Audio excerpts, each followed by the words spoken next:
Everest कंपनीचे टीमचे members आणि प्रतिनिधी यान गोमसन त्यांचे इतर पंचासह आणि आमचे पोलीस टीम या ठिकाणी गेली। त्या सुनील आहुजा यांचं किराणा दुकान, तसेच दिलीप रियाज शेख आणि सोहेल शेख हे चिकन विक्री करणारे दुकानदार यांच्याकडे ह्या मुद्देमाल सापडलेला आहे।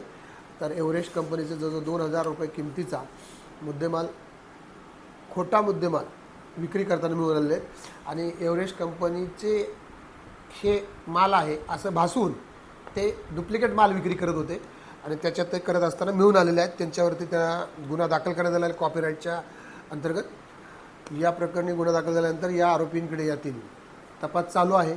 सदरचा मुद्देमाल किंवा सदरचे डुप्लिकेट माल यांना कुठून आणला होता, त्यांना कोणी दिला होता आणि त्याबाबतचा अधिक तपास चालू आहे।